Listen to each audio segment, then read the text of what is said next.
Sunmig Coffee Mixers, and that's why nakabalik ng bahagya itong Air 21. But later on, because of the reboundings or the rebound of the Sunmig Coffee Mixers, they were able to get that 10-point lead. Well, I would say more than the offense of Sunmig Coffee, yung kanilang depensa, no? Talagang kanilang pinahigpit ng first 2 quarters, limiting ang Air 21 to only 29 points, 16 points in first quarter, and only 13 points in the second. That's why in full command, ito pong kapunan ng Sunmig Coffee Mixers. They go to Mark Pingrich at the low post against KG Canileta. Banggaan, masusundutan, marirecover at yung pasa, maaantala, makukuha ni Denzel Bowles. Sa corner, Mark Maroca lalapit pa, balik kay James Yap, but he was fouled. 5 seconds sa kanilang shot clock. So far, ito si James Yap hasn't gotten anything. Denzel Bowles, oh! Will save the day with the time running out sa kanilang 24-second shot clock. Usually, ganun mga tira kay James Yap yun eh. Oo, pero Denzel Bowles, hindi ka siya nagpapakita. Siya ang pinakamalaking na ibibigay pagdating sa manunuro ng opensa. Nakakupunan ng Sunmig Coffee. Michael Danigan recovered in the second quarter. Pero malayo-malayo pa itong kanyang punan, down by 12 points. Mike Cortez to KG. Step back, 3-pointer, malakas. Tapikan makukuha ni Michael Danigan, and there's the foul. Nandun ang ating kasamang Sel Guevara at makichismis tayo. Sel, ano ba mga nakakuha mo dyan? It's very frustrating for Air 21 that they cannot get their shots in. At itong si Coach Franz Pumarin nakukulangan pa sa productivity ng kanyang mga big men. As for Sunmig, gusto lang nila ipagpatuloy ang kanilang pinapakita. And it's sad that James Yap is still feeling weak because of his fever. Pero sabi niya, fight lang. Rado? Well, yung offensive breathe talaga ng Air 21, hindi pa nila nagagawa dito sa ating first 2 quarters. Except for that 8-0 run, it's been all Sunmig Coffee Mixers. Wala ka, ito Air 21 really hasn't gotten that rhythm. Yung string of points, yung kagaya na sinabi mo, 8-0 run lang nila kanina. But other than that, Air 21 has been basically flat. Flat ba ang gusto mo? Pangalawang pa-boarding na yan. Flat off the backboard. Kanina, it was Mark Isip. This time, it was Bitoy Mulon na kapareho tira. Sa gitna, pero pa-boarding. So, pwede na rin. Baka naman talaga iniinsayo nila yun. I really doubt that. Amadala Mark Pingrich nasapal mula sa likod ni Bitoy. Bitoy siya rin natatapos ang pass break, pero nasundutan harapan itong si Mark Maroca. Counter-attack by Sunmig Coffee Mixers. Si Joe Devance sa ilalim. Will kick it out. Mark Pingrich pala kay Joe Devance. Free for 3. Kinapusyon. Mark Pingrich sa kanya ang putback. Ni Mark Pingrich, dalawang suntok sa isang imaginary opponent na nakabagsak. Kung nakabagsak na, pinagsasapak pa. Si parang mixed martial arts. Oo. 15 puntos na po. Ang kalamangan ng Sunmig, though namin din si Mark Pingrich yung kanyang bonus free-throw. Michael Danigan, import ng Air 21 sa kanyang mga inside touches. He makes the second free throw. Chop the lead to 14, 46 to 32, 8 minutes and 50 remaining. Ito po sa third quarter. James Shop. Alam tinututukan na kung si Maring Winnie Buleda. Para sa kanyang dangerous pass na anticipate, natapik at matatapos sa mga kamay nito si Mike Cortez, pero mas mabilis ang kamay ni Mark Maroca who will finish this one. A break para sa Air 21. Sa kanila na yung bola, then a turnover. Another 2 points for Sunmig Coffee. 16-point lead na. And when we talk about the defense of Sunmig Coffee Mixers tonight, it's really relentless. Bunch of turnovers. 17 points. At yun na yung halos alampas pa doon sa kalamangan nila.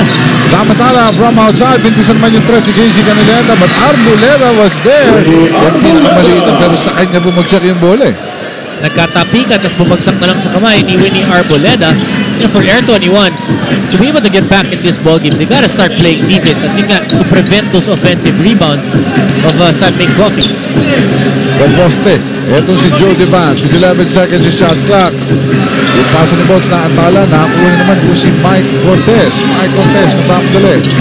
Sapatin yung ba ng kanyang bola. He signaling play. Wala masyadong movement sa kanyang mga kampe. Pumunta sa kanan si Mike Cortez. Opting to pass to Mike Danigan, but there's walang sinasanto. Itong mga taga-Sunmig Coffee. Sinisigurado lang nila na walang makakapuntos. Ganun po kasipag itong mga taga-Sunmig Coffee on defense tonight. Balls, pinalampas. ito si Mike Danigan. And that could be the first attempt or shot of Michael Donigan na siyang gumawa. Oo, pagkat nakaswerte siya doon, no? Yung pagsigalpot niya, naunahan niya itong si Balls. Pero yung tira ni Divas, wala rin. Ball na sa kanilang Air 21 na last touch pa ito ni KG. Well, you gotta give it to Michael Donigan because nakita niya hindi pa nakaset up yung depensa, dinaan niya sa bilis. He was able to get a reverse layup. San Miguel is still on top by 12 points. Kanila pa ang possession dito with 7 minutes to go in the third quarter. They go to Mark Pindris against Mark Isip.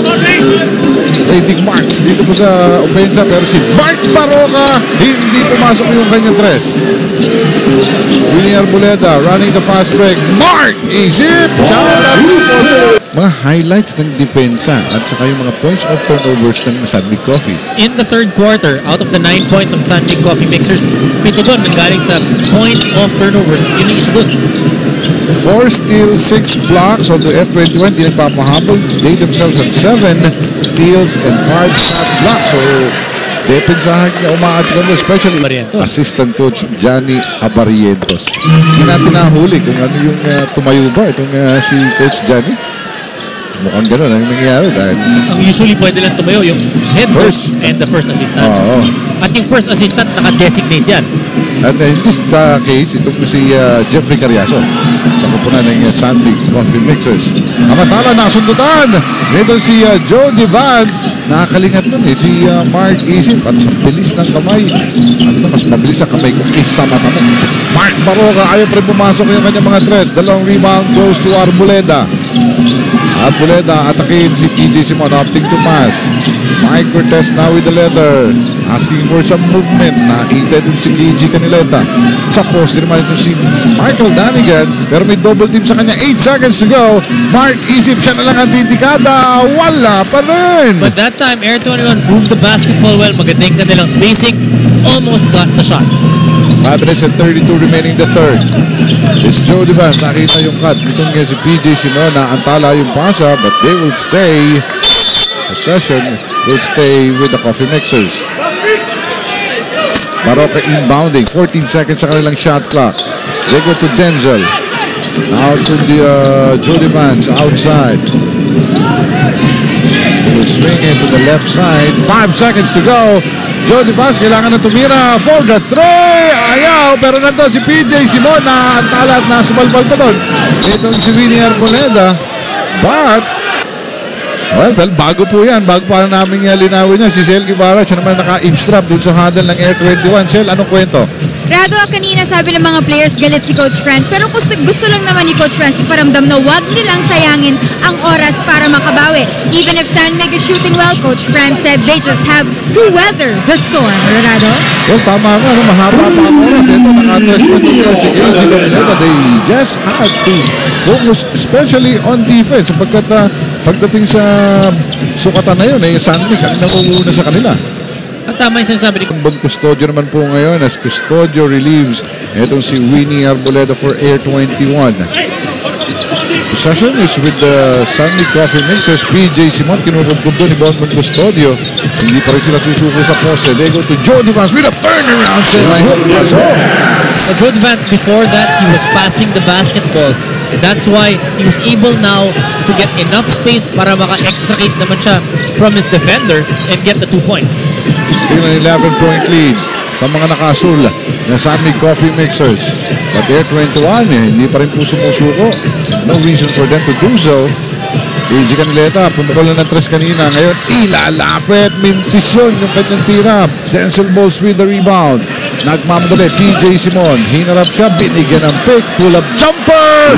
Paborito si PJ Simon. First 2 points of PJ Simon in the first 2 quarters. Foul trouble. Itong si PJ Simon with 3 personal fouls right away.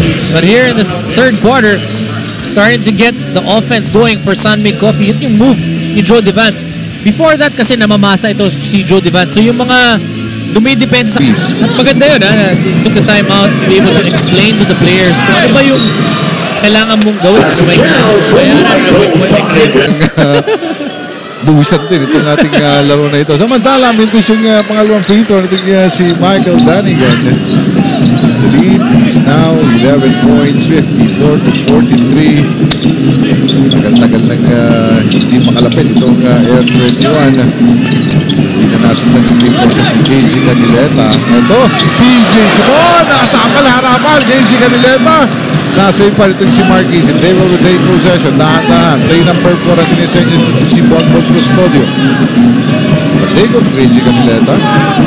Marquis ibabalik kay KG. They look for their lead for 12 seconds to go to shot clock.